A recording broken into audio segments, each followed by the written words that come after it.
Well, more politicians in California are endorsing efforts to directly resist federal law. Last weekend, Oakland Mayor Libby Schaaf warned local residents of imminent ICE raids, potentially allowing several dangerous criminals to escape. Now, the Lieutenant Governor Gavin Newsom, who hopes to become the governor soon once Jerry Brown leaves, is calling for other local leaders to do the same thing, because that'll make the state a lot better. Of course it will.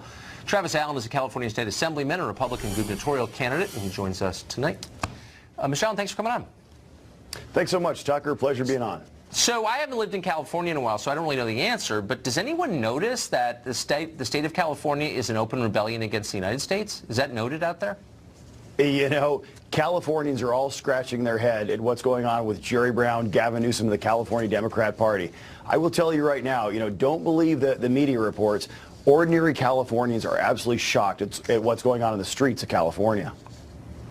So, I mean, what do you think the core problem is? I mean, California was once the greatest state in the union. People came from all over the world to live there. I mean, look at popular media from 50 years ago. People sang about moving to California. People are fleeing California now. What changed exactly, do you think? Well, what changed is decades of the Democrats running the California legislature. As you may have heard, 39 of the last 40 years, the California Democrats have controlled both houses of the state legislature. And Jerry Brown and his father have controlled California for 24 of the last 50 years. So, as this has progressed, we've started to see our taxes go up, our businesses leave, our people leave. As a matter of fact, we had 243,000 Californians leaving over the last 7 years, taking $8 billion with them.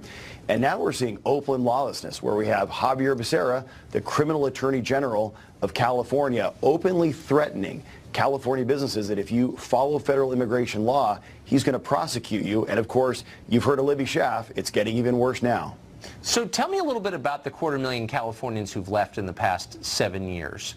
I mean, those are middle class. Those are normal middle class people, right? I mean, the kind that you form a society around. Well, I can tell you very personally, these are my parents. My parents have left the state. My brother's left the state. My best friend now lives in Texas, where he doubled the size of his house, doubled the size of his business, and he pays no state income tax. I'm also an investment advisor in addition to being a California State Assemblyman. And I can tell you that my clients all started in California. They're now in 22 different states around the nation.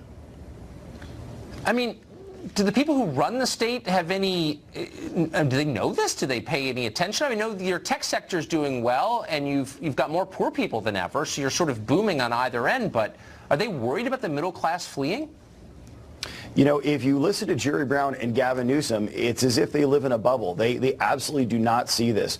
But it's understandable. I mean, if you were Gavin Newsom, the former mayor of San Francisco, and you had maps of human waste so people can actually navigate through your city, hypodermic needles on your sidewalk, and actually now opening heroin injection centers starting in July in San Francisco, I think it might make sense to look the other way at the facts, because that really is the only explanation in California. Highest poverty in the nation, 1 in 5 Californians living below the poverty line, highest homelessness in the nation, and I mean, the numbers go on and on. They destroyed something so beautiful, and they should be punished for it. Assemblyman, thank you. Good luck. Thank you very much.